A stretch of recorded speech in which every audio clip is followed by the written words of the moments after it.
let Opolis, the trustee, do what we do best, and you do what you do best, right? As a freelancer, you go as an independent worker, right? Go find opportunities, build teams, build cool product, change the world. And don't worry about, whether or not you set aside and withheld the right amount of taxes, and whether or not you've got good health care, or whether, the IRS is going to question your accounting of cryptocurrency and, accuse you of money laundering or something like that. You don't have to lose any sleep. With Opolis, we've got you covered. Welcome to Opolis Public Radio, where we dig into how a rapidly changing world is impacting our lives and what we can do about it, with a focus on freelancing, finances, and the future of work. On this episode of Opolis Public Radio, we dig into how the gig economy has evolved, what the current work landscape looks like with COVID-19, the structure of the employment commons, and how you can join the Opolis Genesis Guild. So welcome to episode 3 of Opolis Public Radio. Today, I'm joined by Eddie Pastore, our steward and co-founder of Opolis. He oversees our strategy and finance and has been with the project since the beginning. So since this was all sort of hashed out on the back of a napkin. Along with being responsible for the overall financial strategy and operational direction, Eddie assists in leading the product management and oversees our day-to-day accounting, finance, and HR activities. So he's got quite a bit on his plate. So Eddie, why don't you tell a little bit about how you got here and why you're still here? Yeah. Hey, John. Thanks for having me. What's up, Eddie? Yeah. Working from home like everybody. But yeah. Thanks for having me. How did we get here? I hog-tied you and drug you in. I drug you into the back of my car and said you're not going anywhere until pretty much. I'm actually chained to this desk right here. Right. So no. It's been an interesting journey for me. I never would have expected to end up in employment, which I'm enjoying doing. But actually, my background is in more finance and real estate. I got my degree in real estate investments and development, and did some of that for a while, commercial real estate acquisitions, and then ended up actually, John, while you were doing staffing, you helped me get a job at Inspirato. When they that was a long time ago. Man. That was a long time ago. Yeah, they were just starting out. I was one of the early employees, and over the years there, helped raise $70 million in capital. We acquired our competitor. Did a bunch of crazy stuff, grew our revenue to over $100 million, and I oversaw the operational budget there. And then you and I were at a ball game, and I had some crazy idea to do a startup, and you said to me, Eddie, that sounds an awful lot like a staffing company. And I had no idea what that meant, but I sure do now. You sure do. I sure do. So yeah, it's been a journey. We've, as you know, John, we've pivoted with some different iterations of what we were trying to do all along, which was really balance the power between employee and employer. And as you know, we tried to approach that from the recruiting side of things, which we had some wins and we had some lessons. And I think we came out of that knowing a lot. And so now we've developed this new product, the Commons, the Employment Commons, which of course we're excited to announce today. Yeah, it's a big day. It's a big day.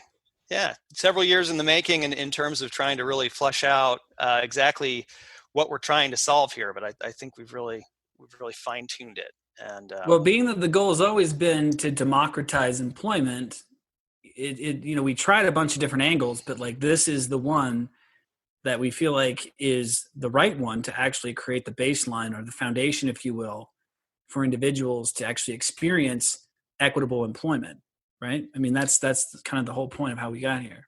Yeah, and just the evolution of where we're at with the gig economy and where we're at with the market in general. This is the perfect time. So there's a timing element here, and as you said, we've always been trying to democratize employment, and we feel like this is the way to really get that started.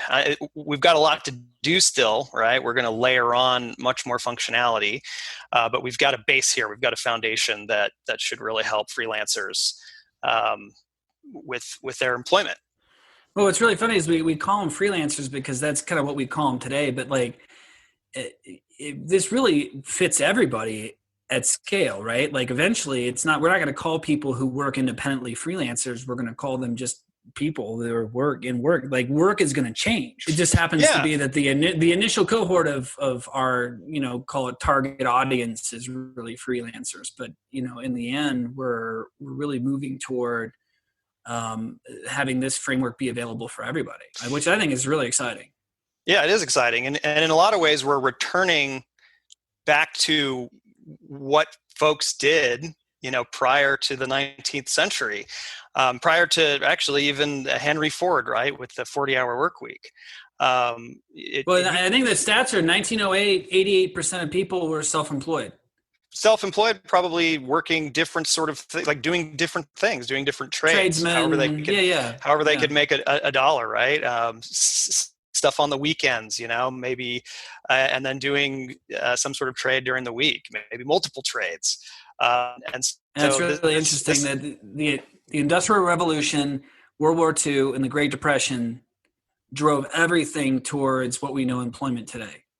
Yeah, it's interesting how much disruption happens with things like the depressions and recessions. Even out of the Great Recession, you had, the sharing economy really was born out of that, which led to a lot of the things that we consider to be gig economy now, like Uber and Lyft are the obvious ones, right? But there are so many others.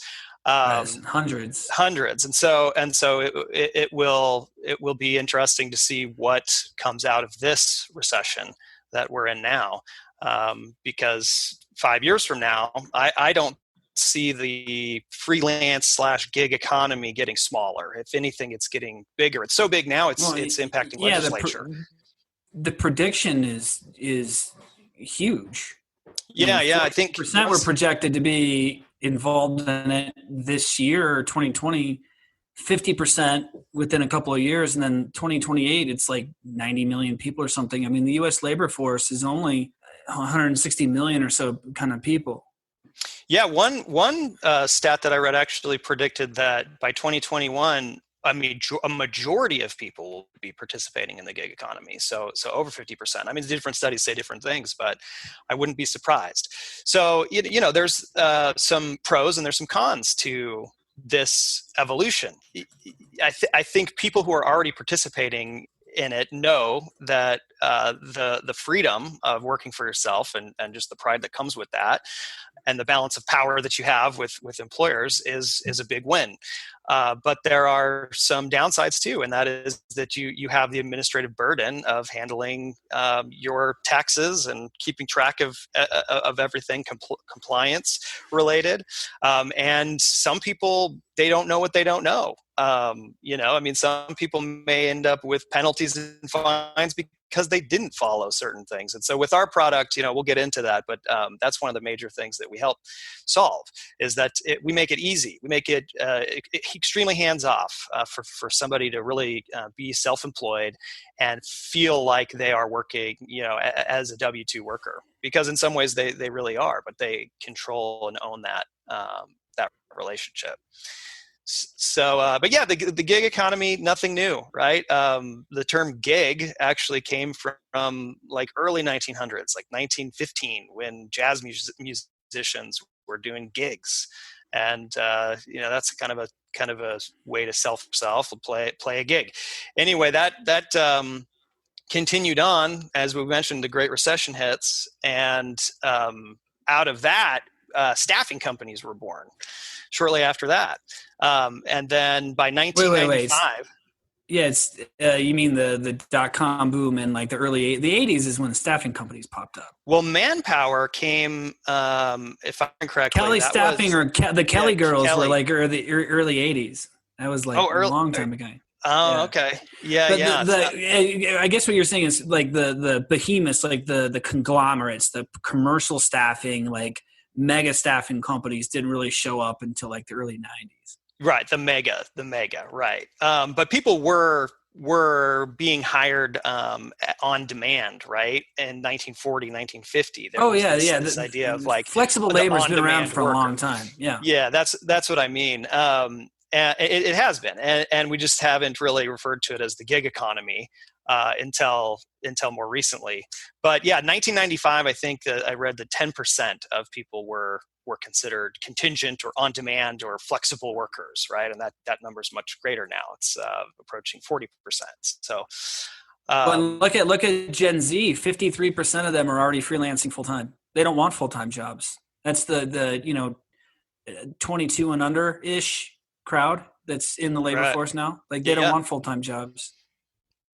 Yeah, they're actively like intentionally not wanting full time jobs. Why do you think that is? I have a theory.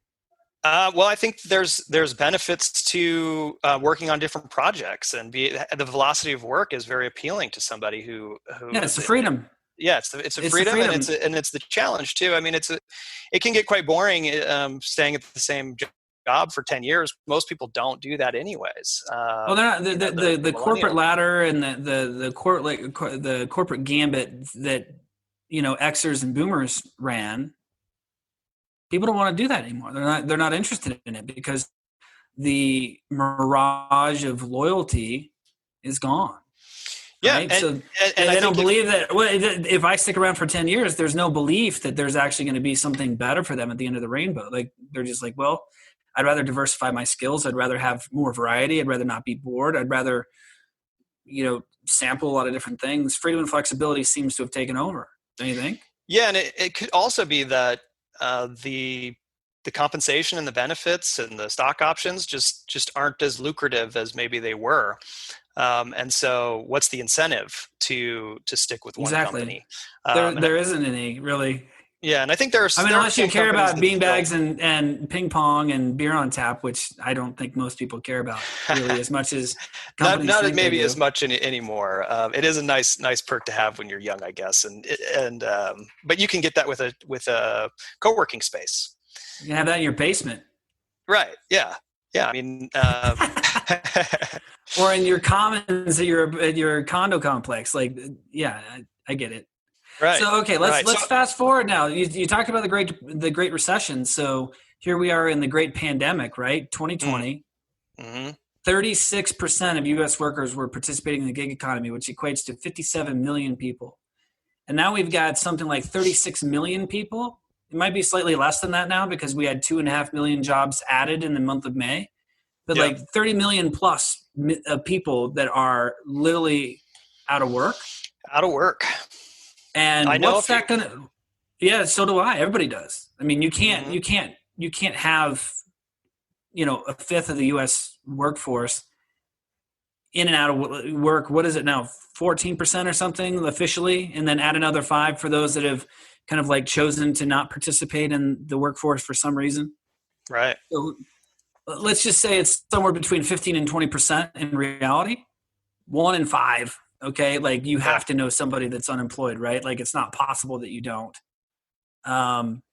What does it look like now? What's the next evolution in your mind for the gig economy? Well, as I said, I know some folks that are unemployed. They have turned to Grubhub and Lyft, and one of them actually got a job with a third party that does Amazon delivery. Those are just some big examples of side husles, right? And then they're making this their placeholders. This is their primary source of income now. And the question is, if traditional jobs, when traditional jobs come back, will people have gotten so used to having that lifestyle? Will they want to go back to the traditional workforce? And then the question is, will technology advance to help people participate more and more as a independent worker? And that's partly what we're solving too, is through our technology and through our platform, we make it easy. So yeah, I would predict it will grow more than the numbers a year ago that everyone was predicting. Yeah, I think it's going to just torpedo into the stratosphere. I think it's going to move. I think the idea of the gig economy, or whatever you want to call it, I prefer like the fluidity of work, right? Like, we call it the gig economy, but it's morphing into something different. It's morphing into like the way that we do business, right? It's morphing into, it's going to be common that people have more than one job. It's going to be common that people have more than one revenue stream. It's going to be common that people are going to, call it, de-risk their employment by not putting all their eggs in one basket. 50 years ago, the notion of loyalty was really the key, right? So like, Henry Ford built this system of incentives for employees to come work for car manufacturers, which were largely copied by other car manufacturers and then other corporations. Standardized work week, vacation, healthcare, benefits, retirement, pension, all these things were kind of new ideas. And in the beginning, they were competitive, right? So it was about competition for talent. And then fast forward 40 years and it becomes table stakes, right? So now everybody does it. If not, it's legislated that you have to do it. So we're sort of peeling out of that. And, our friend Kevin Owaki over at Gitcoin calls it the unbundling of the relationship, right? Where the employee and the employer are sort of shifting the dynamics between their relationship. And this sort of like, I'm going to give you all of my time and all of my attention isn't really what people are expecting anymore. And in a lot of cases, people don't even want it on both sides, right? Like corporations are like, well, I don't really need you full time. And then, the talent or the worker is like, well, I've got these other gigs and these other opportunities. Can we figure out something in the middle? And I think this sort of fluidity and this flexibility is really going to become the norm. And then I'll give you an example. Let's say I had 3 or 4 different gigs going on at one time. Let's call it 4 just so I can do the math easier. And let's say one of them lays me off or just, cuts off the contract. I'm in a much less risky situation than if I have all of my time and attention tethered to one client, right? Or one source. I mean, to me, that makes a lot of sense that we're going to de-risk employment, not just, have fun and diverse experiences and new learning and, just better work output and all that, but like we're actually creating economic sense. It's smart. It's actually de-risking it for everybody. Yeah, and it becomes much more like a trade. Think of painters that are independently employed. They find opportunities, and when there's work, they work, and they might actually have a skill doing tile work as well, so they do some tile on the side. It's similar, but it's with the creative class. It's with the developers and designers and people in marketing and accounting and things like that. And I think there are some situations, and this might be maybe more common, where you work on a project, right? It's a 3-month project. You form a team of independent folks. You work on the project. You complete the project. Maybe it goes a little long, whatever. Maybe you start another one. They sort of overlap, but it's more project-based work is how I would kind of think of it. But yeah, there will be the folks that kind of split up their hours and they work 10 hours here and 10 hours there and 10 hours there. We have a contractor right now that flash orgs, exactly. Flash organizations, flash orgs. So you can quickly and easily organize, execute work product, and then disband, and then share in the rewards. Yeah, exactly. And right now, the traditional model is, especially in tech, is you would join a development shop, and you would be a team, and then someone doing business development with finance, and you would be told where to go, what project to work on, and you would have your team there, and then the house would take most of the revenue, right, and then give you a base salary that is like half of what they're billing the client. In the future, the benefit of flash teams, as you called it, is there's no middleman, and there's no house taking 50%. There might be a platform or some kind of technology that takes a reasonable fee, but a 50% markup is a little unfair to the worker. Well, it's pretty extractive. I mean, we know that game pretty well, and having you and I together W2 tens of thousands of people in a staffing situation, right? So no judgment, but it does seem pretty unbalanced in my opinion, which is a good reason why we're not doing that anymore, right? I mean, we've made the commitment to democratizing that experience. That's right. For individuals. It makes sense for a recruiter to get a fee, a reasonable fee for finding an opportunity. I agree with that. What seems a little excessive is when a recruiter places a contract employee and makes $5 an hour off of that person's work indefinitely for a year or for 2 years, right? Or forever. Is placed, or forever, however long they're placed there. That seems a little excessive. So we're trying to balance that and put more money in the pockets of the worker, the person doing the work. But there's still value at every stage. So will there still be a place for a recruiter? Sure, right? And will there be a fee paid to that recruiter? Yeah, sure. Well, we've talked a lot about the role of the recruiter evolving from sales primarily to being more of an advocate or a talent agent of sorts. That's right. right. I mean, we're like a real estate agent or your tax. Yeah, like where they're brokering one side or the other. Yeah. So right. So what do you want to discuss next? You want to get into where we're at now? There's a lot of future stuff we're talking about, but I'm excited for today because we actually have this product now for freelancers to plug into and start seeing benefit right now. We don't have flash teams or things like that. Those are things that we want to get to. But we do have a lot of exciting stuff. So the I guess the Commons is official. It's the legal entity is incorporated. I guess we could talk about that, how that works, if you want. Yeah, sure. I got a little bit of lag on my side. Sorry about that. We're still getting our tech ironed out on episode 3 here, making sure that we've got it all done correctly. Well, yeah, let's talk about the Commons and let's talk about what the heck it is and how somebody joins. So let's unpack this a piece at a time here. So the Employment Commons, what is it? Oh yeah, the Employment Commons. What is it? Okay, so we have created essentially a decentralized entity for employment, and what that means is it's a Colorado co-op, and it's owned by its members. And its members will be, we have a couple layers. So there are guilds, which are actually more like districts, I guess, legally. But these are, this is a mechanism, I guess, for folks to join and have a governance for their particular district or their guild. And I imagine people will join those based on location, where they work, what they do, maybe some of their political interests, and otherwise. But so if I am a freelancer, I need to have a company, right? That's step one. I have to have either an LLC or C Corp or an S Corp. And that entity then joins. Why do I need to do that?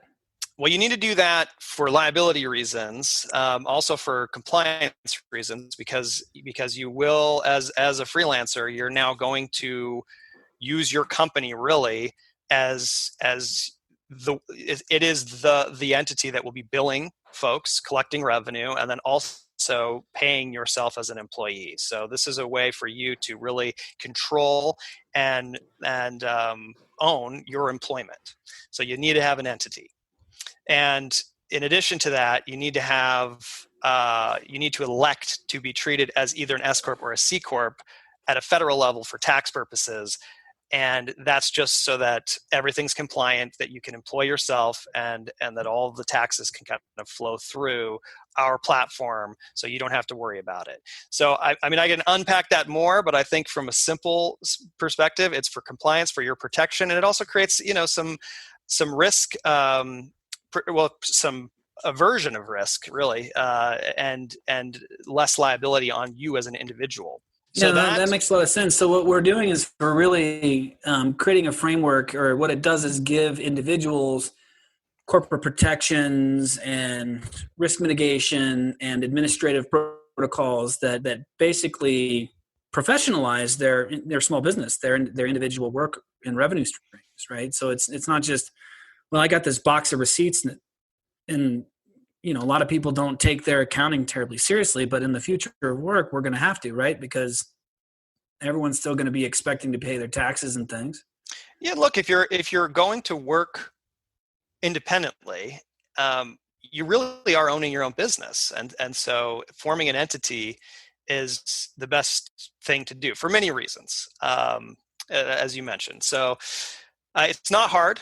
You can form an LLC very quickly. There are services that will do it for a couple $100s, and it's very, very quick and easy. And I think there's one form for you to fill out too. If you form an LLC and then you want to elect to be treated as a C corp or an S corp, it's one form that you file, and then you just need to make sure that it's pretty easy stuff. Yeah, I mean, and then really the difference between using your social security number just as an individual and then actually having an entity is now you have to file a corporate tax return at the end of the year. But you're having to do all of that accounting anyway, keeping track of your receipts, keeping track of your income.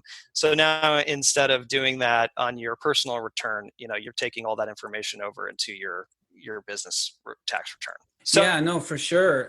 So let's talk about the legal framework of this. And I know we're going to do a whole series on this with our legal steering committee. Yev Muchnick of Launch Legal and Jason Weiner of Jason Weiner Law in Boulder. We're going to do that on our next episode, I think. But high level, it's a co-op, right? Co-op. I mean, we're in the blockchain crypto space, right? But really, this product, we built this for regular people. I mean, the Web3 or blockchain technology that we're utilizing today is under the covers, or it's completely optional in the crypto payroll and things like that. But everything is being built for just regular people instead of expecting them to have to jump through a bunch of hoops to manage private keys and things like that, right? So yeah. It's an employment co-op. Right. So tell me about that.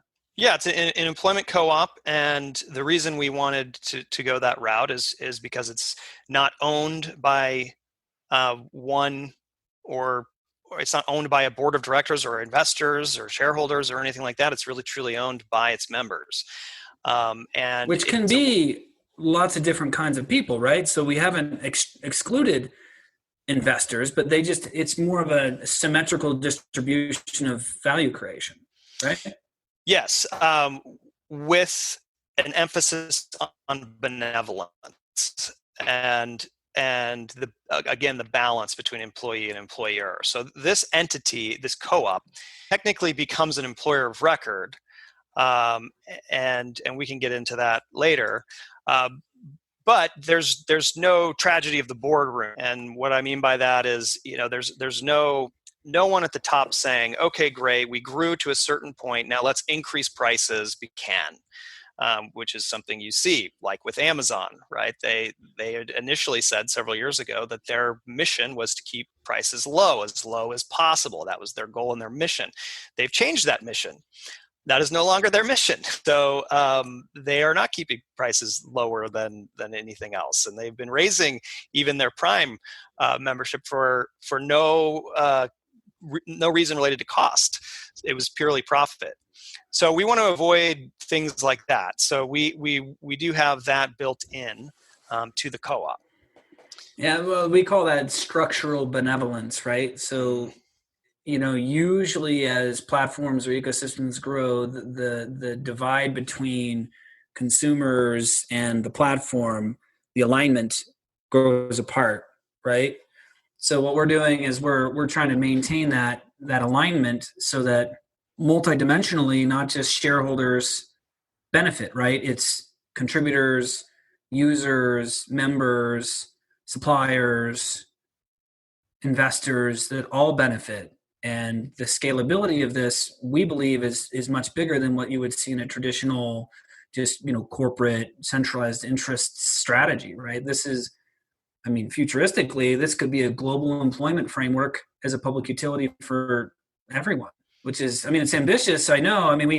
We talk about this all the time, but it excites me that we think we've solved a lot of the friction between, the idea of decentralized technology and centralized governance systems, right? Because that's been one of my biggest, complaints about the Web3 ecosystem is, we got a lot of really great technology, but when it comes to go to market or productizing, we really revert back to the centralized structure of corporations and centralized investors and centralized interests. And yeah, it's fine. I'm not judging it. I'm just saying that if we're going to take the leap into the future and to really create a sustainable ecosystem for everybody to use, we've got to get to a place of stakeholdership, not shareholdership. Does that make sense? Where it's like, that's right. So so not to say that there cannot and will not be investors, of course, and not to say that there will not be value created from this, because that's definitely the goal. And perhaps there's we're still thinking through ways that the members would also benefit from a rise in value of what we're building. So, but right, yeah. Thanks for clarifying that. No problem. I mean, I love the idea of capitalism moving into a new chapter of its life to be more community-based, right? Network-based capitalism, where it's multidimensional shareholder or stakeholder value creation. And you could play any number of roles inside the ecosystem, including investor. But instead of operating from a place of scarcity, we're now saying that value creation can be scaled infinitely, right? I mean, in theory, this is greenfield stuff. So like, I haven't really seen anybody yet in the mainstream of things successfully launch a kind of new age or next generation Web3 powered enabled technology that's been mass adopted, right? I mean, no one's done it yet. And our theory is that everybody needs employment, and it makes it very easy for people to onboard to the space. Yeah, employment is a sensitive thing. It's not like you're making a widget, and it's the most sensitive thing. Yeah, it's the most sensitive thing, and it's where we spend a majority of our time, right? Is at work, and I think we're seeing maybe even a shift to capitalism now with this pandemic, because large employers, they're having to be faced with this decision of what do we do with our employees? What do we do? And many of them are choosing to continue to employ folks. And that's a very different approach than I think companies were taking before the pandemic. And so you're seeing kind of the shift of this recognition of, well, we're largely dependent on our employees. This is people based, and like people really drive a company. And maybe, hopefully, there's a little bit more of appreciation of that after this is all said and done.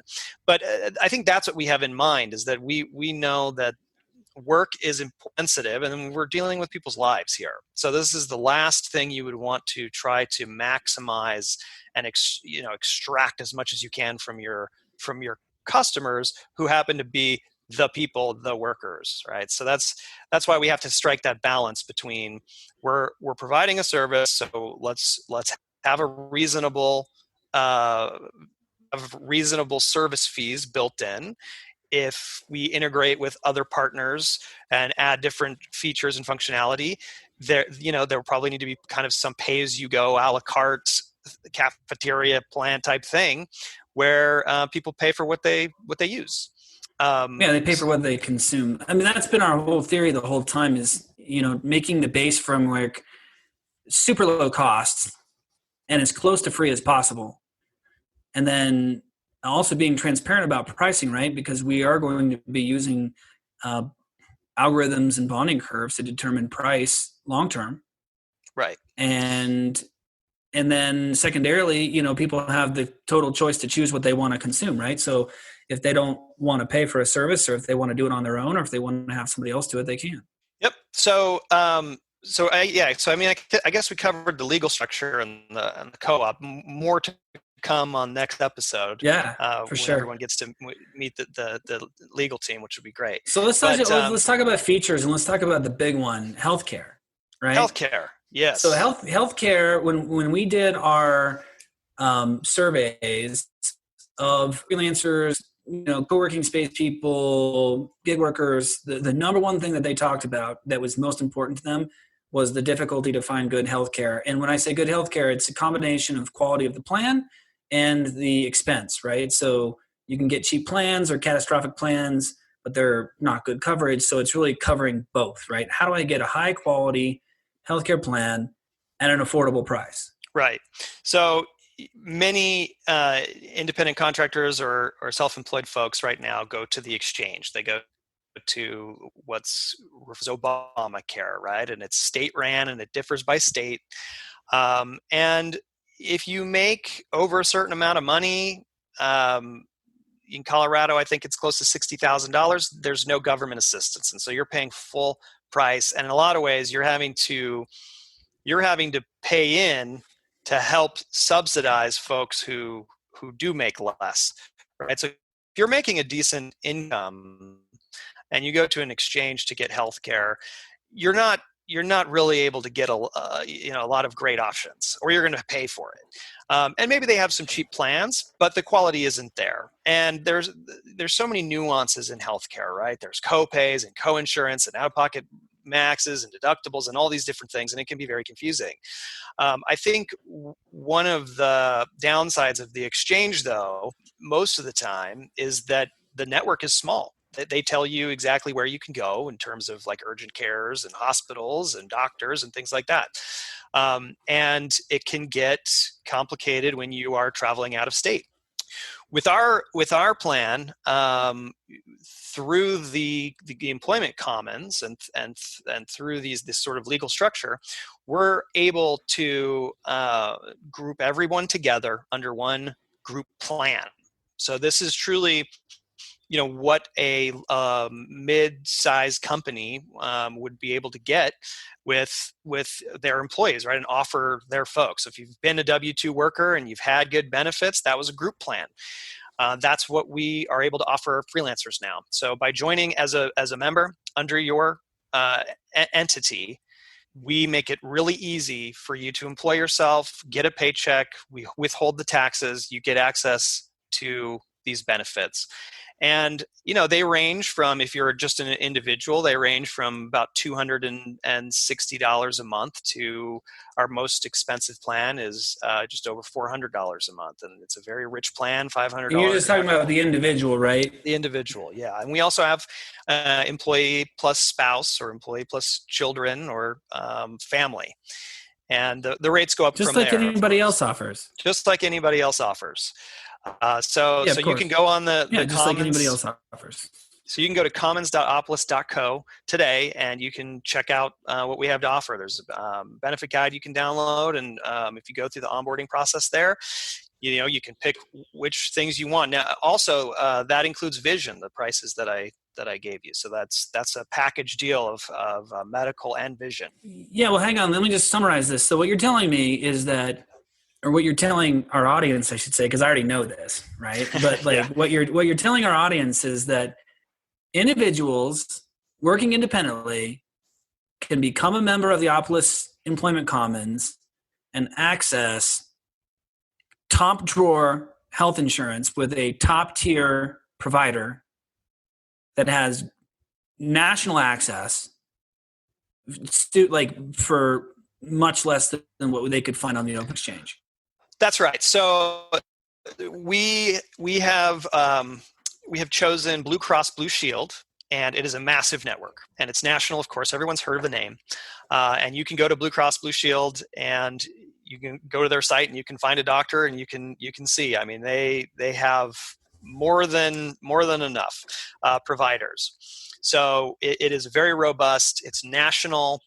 You can travel from state to state, and you can look in network, and there you go. Every urgent care practically will be in there, and of course, primary care physicians and everything else. So very exciting, and it's extremely affordable. I would say in many cases it will be cheaper than the exchange, and it will be much better in terms of quality of the plan. Yeah. And you can do that today. You can join today. And in addition to that, there are other benefits to joining.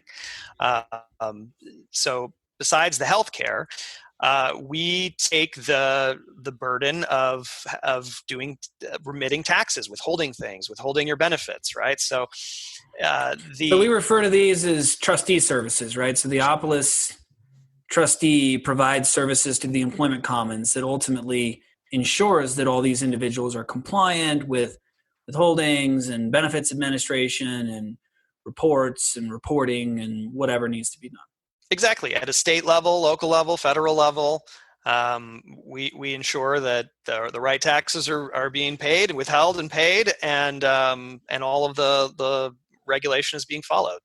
Now, for those of our friends in the cryptocurrency space, you can get paid in cryptocurrency, Bitcoin, Ethereum, USDC, and DAI, right? So how does that work? Is that compliant too? I mean, Absolutely. Tell them a little bit about how we do that. Yeah. So on our dashboard, you can easily select what percentage of your net pay you want paid out in what currencies. And so what we'll do then is on the back end, right when we process payroll, we're going to document and report the value of the currency at that time. And just like we do with USD, we're going to withhold the federal income tax because it is wages, right? You're getting paid wages, but you're getting wages in the form of property, which is the currency. And so we take the value of that currency at that time, and we do everything that we would do with USD. So your federal income tax, your state income tax, and we would even liquidate some of that to help any of the benefits, any of the deductions that you might have, like an HSA, all of that. And by the way, we're not charging any exchange fees either. So you're getting cryptocurrency without having to go to Coinbase and pay them some percentage every time you want to exchange. So, but at the end of the day, the experience is like this. Your wages are $5,000. Let's say you want $1,000 in Bitcoin. So that's gross. We take out all the taxes and do all the accounting for you. And then at the end of the day, you have a net amount of Bitcoin, let's call it $800 in your wallet. And then you have the remaining net pay in USD in your personal bank account. Yeah, that's really interesting. So it makes it essentially completely compliant for individuals to accept cryptocurrency as bona fide payroll. And it makes it also easier, not beholden to the employer to have to pay it in that currency. So in theory, somebody could pay in DAI and somebody could take Bitcoin, right? Or if they want to pay in USD and I want to take 20% Ethereum, 20% USDC, 20% DAI, and the rest in USD, I could do that. That's right. And cool. and in a lot of ways, maybe it's just a convenience thing. Maybe it's just a way to just make it that much more automated so that you're not having to, maybe you want to just continuously invest in those currencies. Well, and it's automatic now, right? It's just happening twice a month, just like your pay. And on that note, I mean, that's a lot of what we're offering too, is the administrative services, the automation, financial automation. You're not having to keep track of the tax that you're going to have to report quarterly as an independent anymore. It's all done. Because you're an employee. You're your own employee. You're your self-sovereign employee. Self-sovereign. You control your employment, but you are an employee. You get a paycheck. The taxes are withheld, they're remitted. You're getting a W-4 at the end of the year, so your tax returns are very easy. You do have that corporate tax return that you have to do, but again, that's really more related to business expenses like buying a computer or certain subscriptions and things like that, which you would be doing anyway. So it's a lot more hands-off and it's a lot more stress-free. I know folks who make a decent amount of money, and they don't really keep track of how much of that is tax at the end of the year, right? And so they get the 1099s at the end of the year, and they're somewhat shocked that, $20,000 I owe the government. Right. I hope they still have it, right? Some people spend it. And then what happens, right? I actually know someone who's been tracked down by the IRS, and they are garnishing her bank account. Don't do that. There's no need to do that. You can join Opolis. Especially with all the just question marks around the cryptocurrency space. If you have any interest in that, do it this way. I mean, if we want to legitimize the movement, what better way than to integrate it into payroll and make it part of everyday life? What it seems to me that they really care about, as you just mentioned about your friend, is just that people pay their taxes, right? And we can thumb our nose at that all day long, but that's just going to land us in jail, right? So my theory is, like, if we really want mass adoption, let's just integrate it into the existing structure and make it easier for people to get it. Let's make it easy. And that's what we do. And this might sound daunting to a lot of people, and it sort of is, right? And I think if folks go to our site, sign up, I mean, it is a true onboarding, and it's a legal thing. So there are forms that we require to be compliant. But once you get past that process, it really is set it and forget it. It's like clockwork. It's predictable. It's the first and third Friday of every month. You get a paycheck. You fund that 9 days before.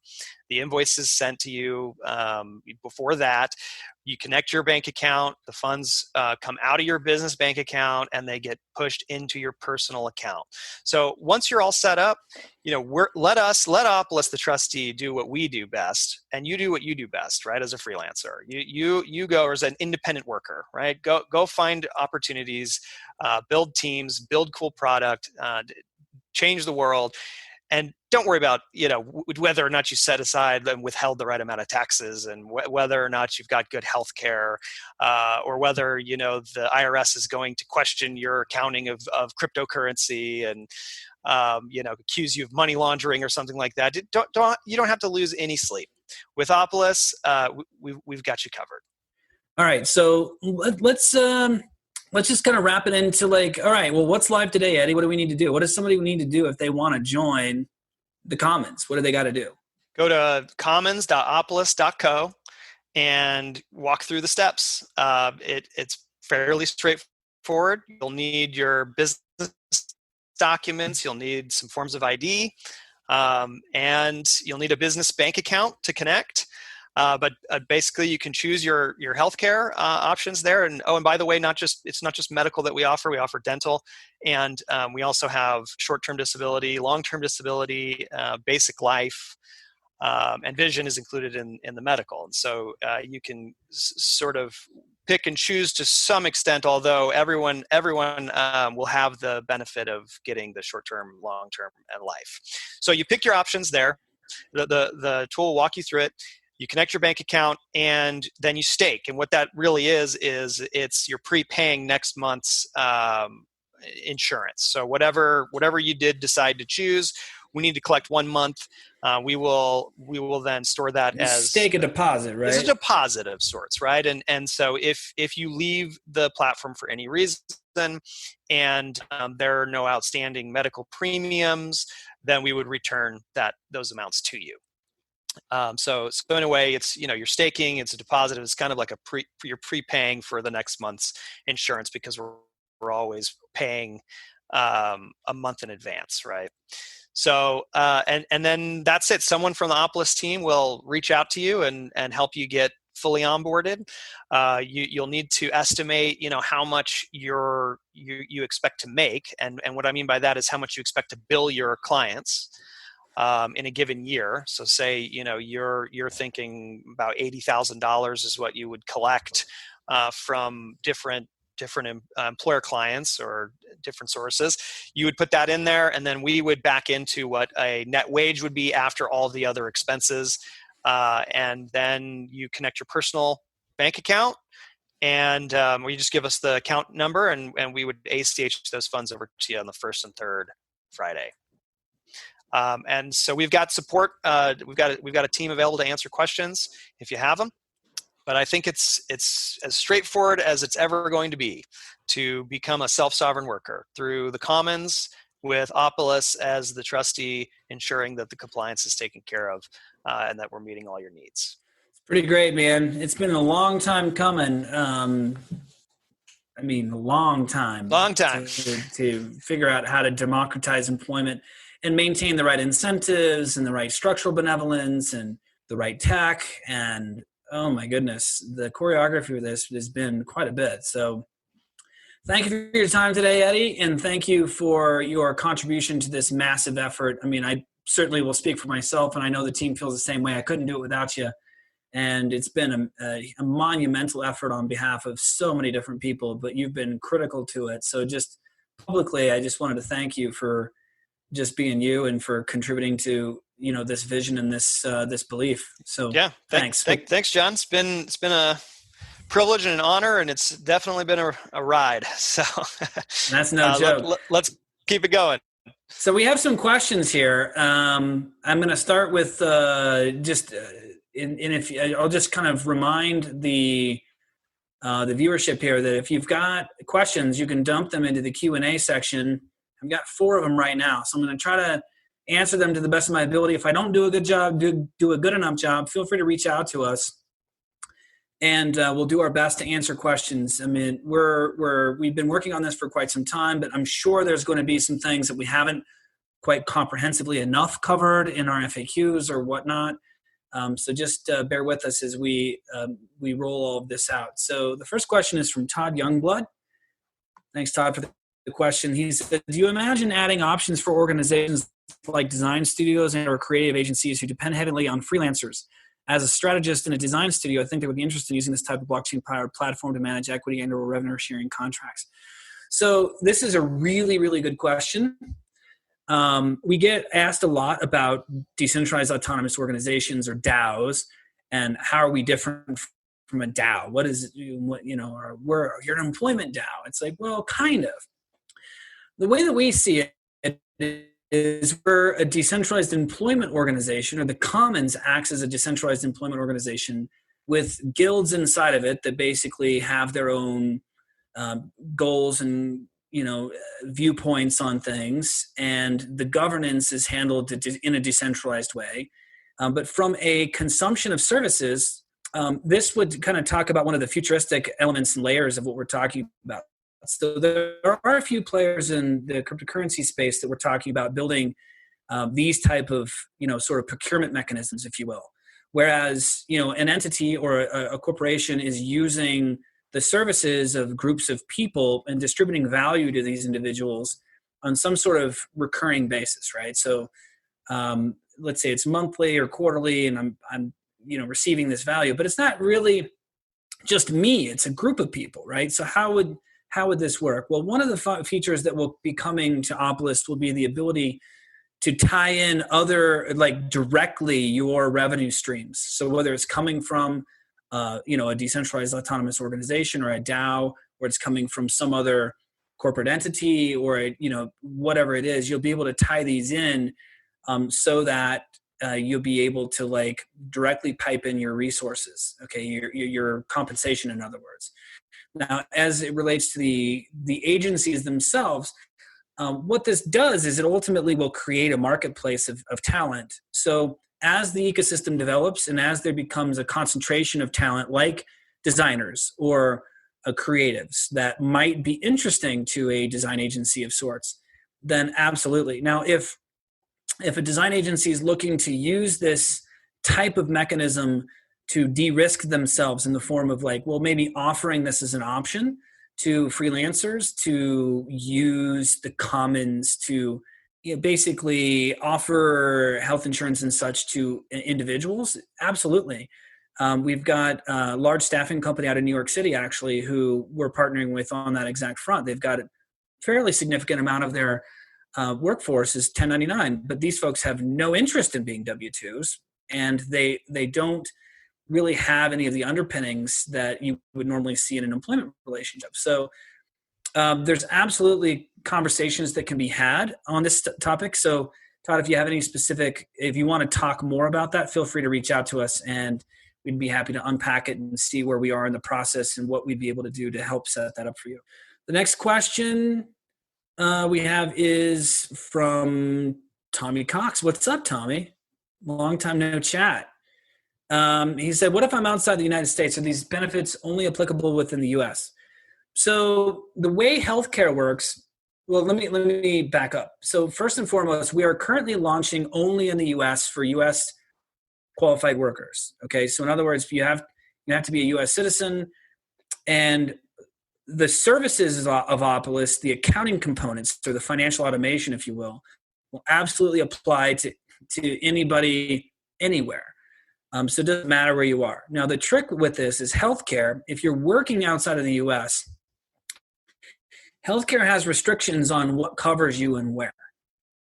So if you're in Spain and you have Blue Cross Blue Shield, it's almost 100% for you because you're not on U.S. soil. So there are exclusions to the healthcare coverage itself. So if you are working domestically, then you're totally fine. And even if you're, traveling or whatever, sort of intermittently, that should be okay too. It'd be probably an out-of-network expense.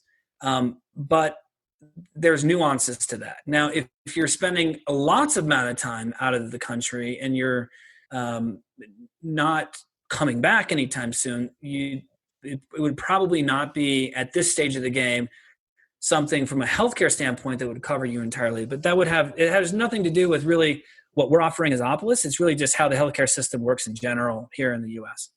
If you have more questions, Tommy, feel free to reach out to us and I'd be happy to answer them for you. Or if we need to talk through any specifics.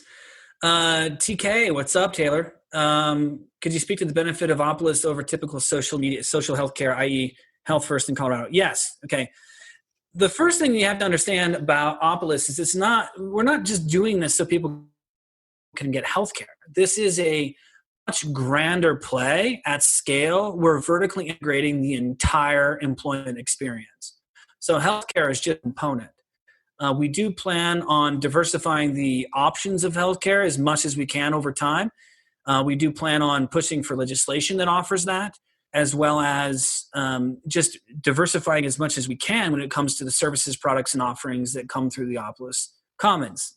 Now, that said, if people only want healthcare, Health First in Colorado is probably a decent way to find it. You can go to the open exchanges as well. We're not trying to replace the healthcare system. What we're doing is vertically integrating the entire experience. Now, the reason why we're doing this might not be obvious today, but futuristically speaking, if you had a commercial dashboard, your commercial identity that housed your employment, your paychecks, your history, your wallets, like your retirement plans, your insurances, and opportunities galore, wouldn't that make a lot of sense to have it in one place? This is the vertical integration and the optimization of people's commercial experience. If you want to think about it from a technological standpoint, although it's not a technological activity, we see this as the commercial protocol of a person's experience in their life, right? So aggregating everything to one place where they can manage it self-sovereignly, own their own work, own their own data, control all of their own features and functions, we think is really important. Secondarily, Health First in Colorado is, in my understanding, is a local to Colorado thing. They can only scale so much. In the context in which we've built this as a cooperative, as a commercial enterprise, we can scale this nationally as big as we want, and the bigger we get, the more advantageous it is for users. So long-term, big picture, it's just a much more comprehensive approach to providing this type of service. Thanks, Taylor. All right. Well, let's see. I think that's all of the questions we have for now. Let's see. I guess we're right at time anyway. So thank you for joining us on this Opolis Public Radio episode. Eddie, I've had a great time chatting with you. Thanks again for everything Likewise. you do, my friend. So for all of you, those listening or watching this, remember to subscribe to Opolis YouTube channel for more videos like this, and subscribe wherever you listen to the podcast if you prefer for the audio version. If you are a freelancer or gig worker looking for an employment solution or to become a self-sovereign worker, make sure to join the Opolis Employment Commons today. That's opolis.co. You can join today. We'll see you in the Ethersphere. Thank you. Thanks for listening. We hope you liked the episode. If you did, please leave us a rating or review and don't forget to subscribe. See you next time.